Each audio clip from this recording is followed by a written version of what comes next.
Hello बच्चों, स्वागत है आपका आपके चैनल SRS लर्निंग में। ये बेटा आपकी विज्ञान की 6th क्लास की वर्कशीट है। वर्कशीट का जिसको आप कार्यपत्रक बोलते हैं हिंदी में, उसकी जो संख्या है वो है 2323 और हमारी डेट है वो है 18 दिसंबर 2020। इसमें बच्चों आज आपका जो चैप्टर है वो न्यू शुरू हुआ है, वो है सजीव एवं उनका परिवेश। तो हम पढ़ते हैं और समझते हैं। आओ पहले पुनरावृत्ति कर लेते हैं कि किन्हीं 5 सजीव तथा निर्जीव वस्तुओं के नाम लिखें तथा आपने इन्हें कहाँ देखा है वह जगह लिखें। क्या है ये, कहा है पहले निर्जीव वस्तु को देखते हैं और सजीव वस्तु को देखते हैं, और ये भी लिखना है कि आपने इनको कहाँ देखा है। ठीक है, अब क्या है, ये सजीव है, जैसे छिपकली आपने दीवार पे देखी है। आप क्या है, बिल्ली। बिल्ली क्या है, आप घर पर भी देखते हैं और घर के बाहर भी। तो हम क्या लिख देंगे, घर और घर के बाहर। ठीक है, कुत्ता, कुत्ता भी क्या है, आप जिसको आप डॉगी बोलते हैं वो भी क्या है, आप घर और घर के बाहर देखते हैं। गाय, गाय आप घर पे भी देखते हैं क्योंकि कोई लोग पालते भी हैं और कहीं बाहर भी घूमने जाते हैं। गाय हो गई। तितली हो गई। तितली क्या है, आप बाहर देखते हैं मोस्टली, आप क्या लिख देंगे, बाहर। ठीक है, और मकड़ी, जो मकड़ी होती है वो कहाँ देखते हैं, आप घर पर देखते हैं। तो ये हमारे क्या है, ये सजीव है। ठीक है, क्या क्या नाम है, मकड़ी आप घर पे देखते हैं, तितली आप बाहर, बिल्ली घर पर भी घर के बाहर भी, कुत्ता भी घर पे और घर के बाहर भी, गाय भी घर और घर के बाहर भी। तो ये हमारे सजीव हैं। अब हम लिखेंगे निर्जीव वस्तु, जैसे मेज है, स्कूल में भी देखते हैं आप घर पे भी देखते हैं। ऐसे ही जो कार है, कार जो होती है वो भी निर्जीव है। वो कहाँ देखते हैं आप, वो भी घर पर, घर में या बाहर देखते हैं आप।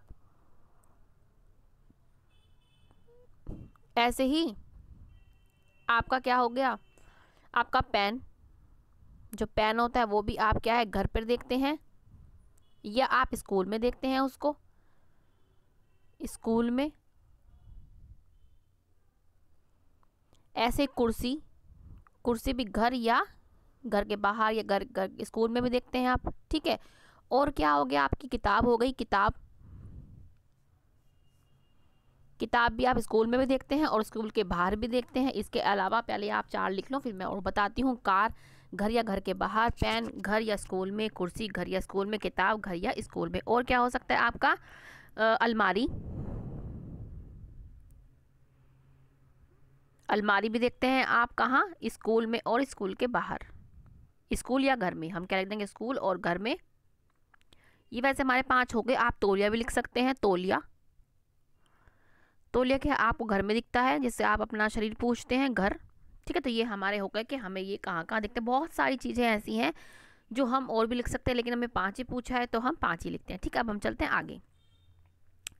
अब है अनुकूलन, कि जिस विशेष संरचनाओं तथा स्वभाव की उपस्थिति किसी पौधे तथा जंतु को उसके परिवेश में रहने के योग्य बनाती है, उसको हम अनुकूलन कहते हैं।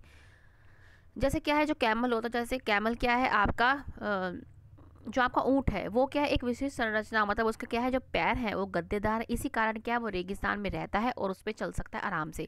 यही क्या अनुकूलन होता है कि हमारे जो अंदर कौन से वो विशिष्ट संरचनाएं हैं जो हमें एक परिवेश में रहने के योग्य बनाती हैं, उसको हम अनुकूलन कहते हैं। अब क्या है, आवास के बारे में पढ़ते हैं कि किसी सजीव का वह परिवेश जिसमें वह रहता है उसको हम आवास बोलते हैं। जैसे जो यहाँ पे दिखा रखा है, ये जो फिश है, ये जो मछलियाँ हैं, ये इनका आवास क्या होता है, जलीय आवास। क्यों, क्योंकि ये वहाँ पे आराम से रहते हैं, इनका आवास क्या है, जलीय आवास। जैसे ये क्या है आपका, ये जो दे रखा है, जो डॉगी है या कुछ भी है, लोमड़ी है, ये क्या है, इनका स्थलीय आवास होता है क्योंकि ये स्थल में रहते हैं। ऐसे ही जो आकाशीय आवास होता है वो क्या है, जो आपकी तोता हो गया, मैना हो गई या आपकी चील हो गई, ये क्या आवास में, मतलब ये क्या कहते हैं, आकाशीय आवास में रहते हैं। तो ये इनका क्या है, आवास है, जहाँ पे जो भी जिसमें भी वो रहते हैं उनको उसका आवास बोलते हैं। अब हमें पता चल गया आवास क्या होता है। अब हम ये पढ़ते हैं कि आकाशीय आवास वह पौधे व जंतु जो आकाश में गतिविधि करते हैं उनसे क्या है, आकाशीय आवास बनता है। अब हमें क्वेश्चन है कि 2 आकाशीय जीवों के नाम लेकर आप कोई सा भी लिख सकते हैं। आप तोता लिख सकते हो, तोता भी क्या आकाश में रह सकते हो। ठीक है, तोता हो गया।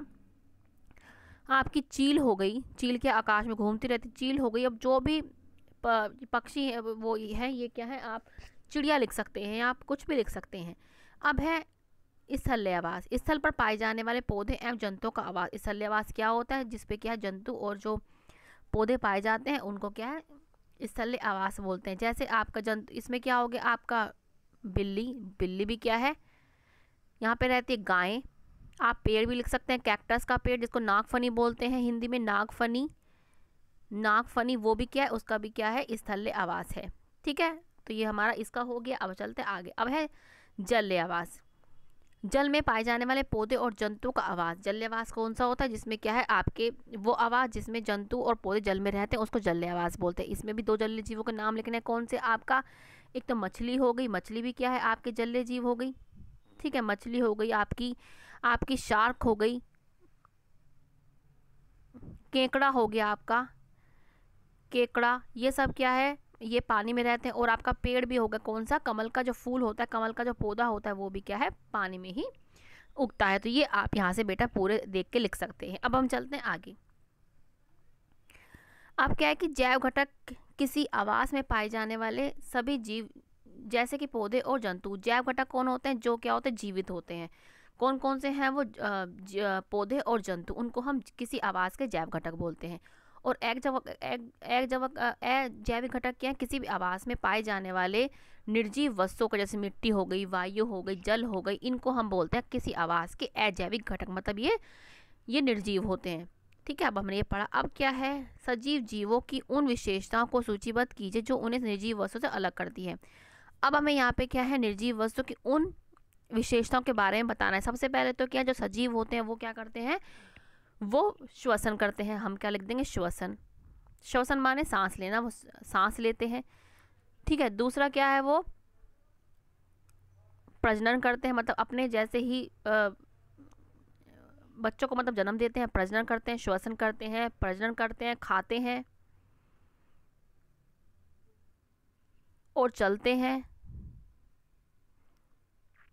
और क्या करते हैं वो, और क्या वो उनमें उद्दीपन होता है। उद्दीपन क्या होता है, जैसे हमें कोई पिन चुभा रहा है तो हम क्या अपना हाथ एकदम पीछे हटा लेते हैं, इसको ही हम कहते हैं उद्दीपन। और क्या है, उत्सर्जन करते हैं। उत्सर्जन क्या होता है, जैसे हम उत्सर्जन का, जब हम वॉशरूम जाते हैं तो हम क्या कहते हैं, यूरिन पास आउट करते हैं, उसको उत्सर्जन बोलते हैं। तो क्या है, ये कौन कौन सी विशेषताएं, श्वसन, प्रजनन, खाना, चलना, उद्दीपन और उत्सर्जन, ये वो विशेषताएं हैं जो किसी सजीव को निर्जीव से अलग करते हैं। तो ये आप लिख लेना। और ये सब चीज़ें जो है निर्जीव में नहीं होती। ठीक है, तो ये आप विशेषताएं, वो विशेषताएं हैं जो किसी निर्जीव को सजीव से अलग करते हैं। तो ये बच्चे आप यहाँ से देख के इसको लिख लें। तो बच्चों ये आपकी 6th क्लास की वर्कशीट है। मुझे पूरी उम्मीद है आपको अच्छी लगी होगी। लाइक का बटन जरूर दबाइएगा और सब्सक्राइब कीजिए चैनल को अगर आपने अभी तक नहीं करा है। बेल आइकन को हिट कीजिए और साथ में शेयर भी कीजिए वीडियो को। मिलते हैं आगे के वर्कशीट के साथ। हमेशा खुश रहिए बेटा, कोविड-19 से बच के रहिएगा। बाय बच्चों।